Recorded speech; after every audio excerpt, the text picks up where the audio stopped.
आप exam tour देख रहे हैं। शिक्षक भर्ती का बहुत सारा डिमांड बढ़ते जा रहा है, क्योंकि टीआरई 1 में देखिएगा बहुत सारा पद खाली रह गया। उसका कई एक सारा कारण है। सबसे बड़ा कारण यह है कि पहले सही तरीका से डॉक्यूमेंट का वेरिफिकेशन नहीं किया गया।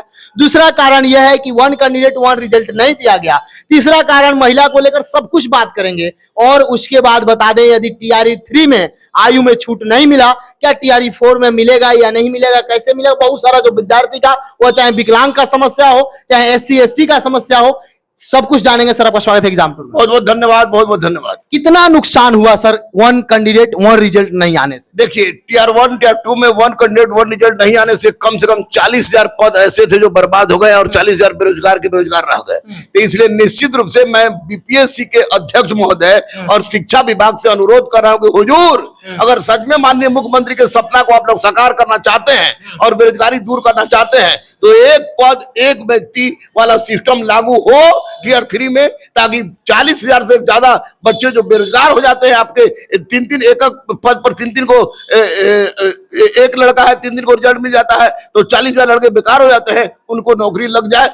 ऐसी मेहरबानी आप लोग जरूर करें। सर आप ये बता रहे थे कि जैसे एस्टेट का हो गया, चाहे सीटेट का हो गया, जो विद्यार्थी इसमें फर्जी चल जा रहे हैं, कई सारे आप देखे हुए, कहीं 200, कहीं 500, कहीं 700 लोग निकल रहे हैं। इसको यदि पहले ही जांच कर लिया जाता है तो कितना इससे फायदा? देखिए, बीपीएससी के अध्यक्ष महोदय जो परमार साहब हैं, परमार साहब आपको 3.0 का जो परीक्षा लिए, तो उस परीक्षा को लेने के बाद ऐसा स्पष्ट हो गया कि धांधली नहीं हुई। तो परमार साहब से हम रिक्वेस्ट कर रहे हैं कि सर, बहुत छिछी लेदर हो गया बीपीएससी का, तो आप कम से कम सीटेट का वेरिफिकेशन, जो भी वेरिफिकेशन वो आप अपने स्तर से कराइए और अन्य अधिकारियों पर मत छोड़िए, क्योंकि चोरी और घुसखोरी के कारण अन्य अधिकारी इसमें आंख मूंद लेते हैं। अगर आप अपने स्तर से कराते हैं तो निश्चित रूप से छात्रों के हित में मील का पत्थर साबित होगा और गलत लोग भीतर नहीं घुसेंगे। अब बाद में आपको छांटने की जरूरत नहीं पड़ेगी। इसलिए आप अपने स्तर से सीटेट हो, एस्टेट हो, जिस तरह का डॉक्यूमेंट वेरिफिकेशन हो, आप कराइए, क्योंकि आपका दायित्व भी बनता है। और इस तरह के कार्य करने से एक मील का पत्थर यह साबित होगा कि गलत लोग अंदर नहीं घुसेंगे।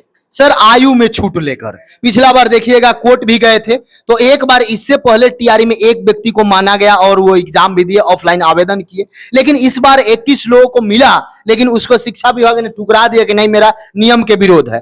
अब विद्यार्थी आयु वाले क्या सरकार से जाकर मिले? चूंकि चुनाव है, चुनाव में जनता को कोई नकार, विद्यार्थी के पास क्या ऑप्शन है? देखिए, मैं विद्यार्थी से स्पष्ट रूप से कहूंगा, क्योंकि 11 अगस्त को माननीय मुख्यमंत्री से हमारी भेंट भी होगी, माननीय हम राज्यपाल भी रहेंगे, तो मैं तो बच्चों को मैंने बोला है, मैं दूंगा ही उनका डॉक्यूमेंट्स। लेकिन सर वाले मांगिएगा सर? हाँ बिल्कुल। लेकिन मैं माननीय मुख्यमंत्री से अनुरोध कर रहा हूँ कि सर, आपने बच्चों के लिए बहुत काम किया। एंटी करप्शन बिल परीक्षा का भी आपने लागू कर दिया। आप केंद्र और यूपी के बाद आप दूसरे स्टेट हो गए, इसके लिए ग्रेट सैल्यूट है। लेकिन सप्लीमेंट्री रिजल्ट, आयु में छूट, 3 अटेम्प्ट को 5 अटेम्प्ट कर दिया, चलिए वो चलेगा, लेकिन सप्लीमेंट्री रिजल्ट और आयु में छूट होना चाहिए। दिव्यांग और महिला अभ्यर्थी जो बिहार की है, उनके साथ इंसाफ होना चाहिए। इस बात की हम मांग कर रहे हैं और बच्चों को अब सीधे माननीय मुख्यमंत्री से अहिंसात्मक तरीके से अपनी मांग माननी चाहिए। निश्चित रूप से बच्चे की मांग पूरी होगी, क्योंकि इलेक्शन सर पर है। सर इससे कितना बेनिफिट हो जाएगा टीआरई 3 वाले बच्चे को?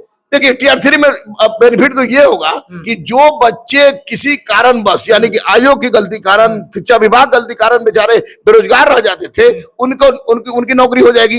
दूसरी सबसे बड़ी बात कि जिनका एज समाप्त हो गया है और एक ही अटेम्प्ट जिन लोगों ने परीक्षा दिया है, अगर उनको आप देते हैं तो बहुत सारी गरीब बच्चियां और गरीब बच्चे जिनका एज 40 प्लस हो गया है, उनको नौकरी मिल जाएगी। तो निश्चित रूप से माननीय मुख्यमंत्री को हमको विश्वास है और माननीय मुख्यमंत्री ऐसा करते हैं तो बहुत बड़ी बात होगी। सप्लीमेंट्री रिजल्ट, आयु में छूट और साथ ही साथ आपको जो है, आपको दिव्यांग और महिलाओं के लिए जो सुविधा है, उस सुविधा को माननीय मुख्यमंत्री ध्यान दे। निश्चित रूप से बहुत बड़ा कल्याणकारी कार्य होगा, बच्चों के लिए भी और सरकार के लिए भी। बच्चे डेडिकेटेड रहेंगे। सर बहुत बहुत धन्यवाद। Thank you.